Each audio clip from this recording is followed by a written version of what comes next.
Railway তৈরি করেছে এমন টেকনোলজি যে এখন হাওয়া দিয়েই চলবে ট্রেন। এখন আরব দেশ তাদের তেল দিয়ে ভাজুক পকোড়া। বেজে গেছে আরব দেশের ব্যান্ড। রেলওয়ে তো ইসরোকেও ছাপিয়ে গেল। রেলওয়ের এই টেকনোলজিকে দেখে হতবাক হয়ে গেছে পুরো জাপান। বন্ধুরা, ভারতের ইসরো এখন প্রায় দিনই স্পেস সেক্টরে নিজের সফলতার পতাকা তুলছে। স্বল্প মূল্যে রকেট তৈরি করে মহাকাশ দুনিয়ার বাদশা হয়ে গেছে। বন্ধুরা, আপনি হয়তো নাও জানতে পারেন, ইসরো বিশ্বের প্রথম এবং সবচেয়ে সস্তা স্পেস মিশন মঙ্গলে পাঠিয়ে পুরো বিশ্বকেই আশ্চর্য করে দিয়েছিল। তারপর থেকে ইসরো আর কখনো পেছনে ঘুরে তাকায়নি। একের পর এক অনবদ্য মিশন মহাকাশে পাঠিয়ে ভারতের নাম উজ্জ্বল করেছে। এখন ইসরো সস্তা থেকে আরো সস্তা দুর্লভ টেকনিক বিকশিত করে মহাকাশের রহস্যকে সমাধান করার জন্য অগ্রসর হচ্ছে।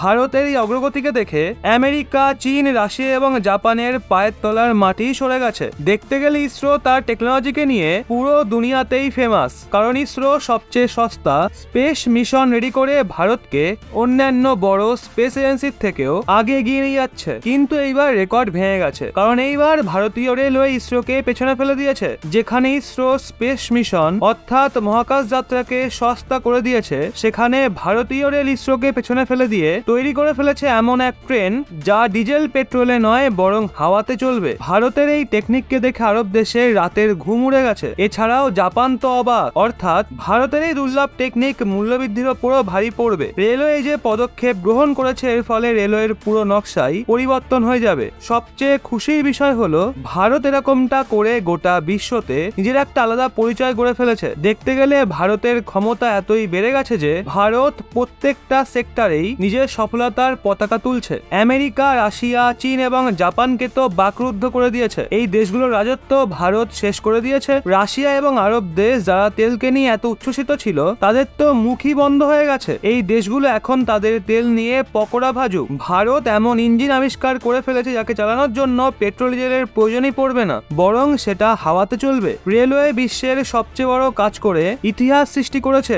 এখন বন্দে ভারত এবং বুলেট ট্রেন হয়ে গেছে পুরনো, কারণ এখন রেলপথে দৌড়াবে হাওয়াতে চলা ট্রেন। বন্ধুরা, আমরা এখানে কথা বলছি হাইড্রোজেন ট্রেনকে নিয়ে। আপনি হয়তো এখন এটা ভাবছেন, যেটা আবার কোন ট্রেন আর হাওয়া দিয়ে কিভাবে চলবে? তো বন্ধুরা, আপনাদের বলে রাখি, বর্তমানে ভারতীয় রেলওয়ে গোল্ডেন পিরিয়ডে রয়েছে। একের পর এক হাই স্পিড ট্রেন চালু করছে, যেখানে একদিকে বন্দে ভারত ট্রেন ভারতের উজ্জ্বল শীর্ষ হয়ে রয়েছে, আর অন্যদিকে খুব তাড়াতাড়ি রেলওয়েতে বুলেট ট্রেন চলতেও দেখা যাবে। কিন্তু এছাড়াও আপনি আরো একটা আলাদা ধরনের ট্রেন দেখতে পাবেন, যেটা পরিবেশের জন্য বরদান হবে, কারণ এই ট্রেন থেকে কোনো প্রকার পলিউশন হবে না। আমাদের পৃথিবীর আবার পুনর্জন্ম হবে। এই সময় দূষণ এত পরিমাণে বেড়ে গেছে যে আমাদের পৃথিবী সম্পূর্ণভাবে বিধ্বস্ত হয়ে গেছে, মানব জীবন সংকটের মুখে। এজন্য ভারত এত বড় পদক্ষেপ গ্রহণ করেছে, আর এই ক্ষেত্রতে ভারতের সাহায্য রেলওয়ে করছে। রেলওয়ে যে ট্রেন তৈরি করেছে সেটা হাইড্রোজেন ট্রেন, আর এই ট্রেনের জন্য আপনাকে বেশি অপেক্ষাও করতে হবে না, কেননা এটা কোনো ফিউচার টেকনোলজি বেসড ট্রেন নয়, বরং এটা রেলপথে নেমেও পড়েছে, শুধু চলার অপেক্ষা মাত্র।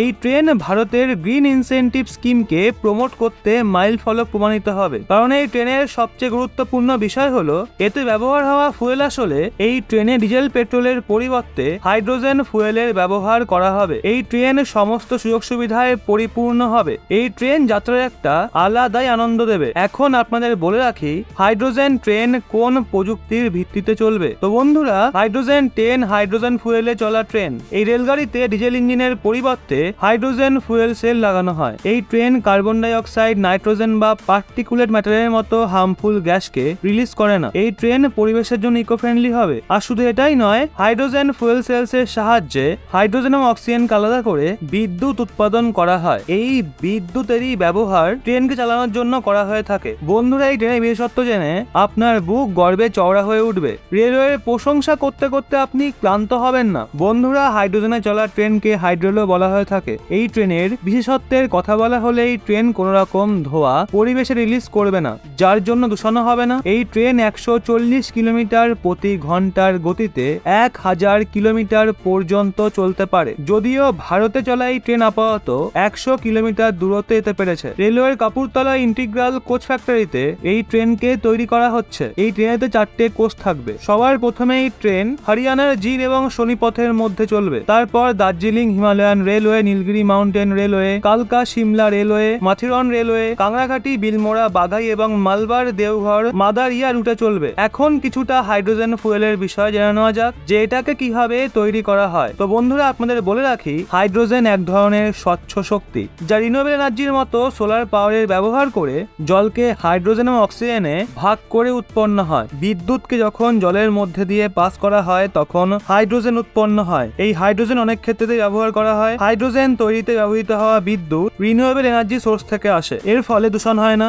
এজন্য একে গ্রিন হাইড্রোজেনও বলা হয়ে থাকে। লম্বা সময় ধরে ভারত তার শক্তির সেক্টরকে ডিকার্বনাইজ অর্থাৎ কার্বন মুক্ত করার চেষ্টায় লেগেছিল। এজন্য ভারত সরকার ক্রমাগতই গ্রিন হাইড্রোজেনে ফোকাস করছে। কিছু সময় আগে সরকার দেশের ন্যাচারাল গ্রিন হাইড্রোজেন পলিসির প্রথম ভাগকে জারি করেছে। বন্ধুরা, আপনাদের আরো একটা কথা বলে রাখি, হাইড্রোজেন ট্রেনকে নিয়ে কিছু নেগেটিভ পয়েন্টও রয়েছে। সেগুলো হলো, এখন হাইড্রোজেন ট্রেন ডিজেলে চলা ট্রেনের চেয়ে অনেক এক্সপেন্সিভ। যদিও ভারত একে সস্তা করার জন্য কঠোর পরিশ্রম করছে আর সফলতাও পেয়ে গেছে, কারণ ভারত এখন বায়োমাস টেকনিক দিয়ে হাইড্রোজেন তৈরি করবে, যেটা অনেক সস্তা হবে। আর এই সব কথা কোনো হাওয়াতে ভেসে বেড়ানো কথা নয়, কারণ জাপানের রেলপথে হাইড্রোজেন ট্রেন চলছে, যেখানে কোরাডি আইল্যান্ড ট্রেন চলে, যেটা হাইড্রোজেন ফুয়েল সেলস দিয়ে চলে। অন্যদিকে ফ্রান্সের কোম্পানি অ্যালস্টম বিশ্বের প্রথম হাইড্রোজেন ট্রেন তৈরি করেছে। 2 বছরের টেস্ট রানের পর 2018 সালে একে যাত্রীদের জন্য খুলে দেওয়া হয়েছে। জাপানের পর এখন ভারতেও হাইড্রোজেনে চলা ট্রেন দেখতে পাওয়া যাবে,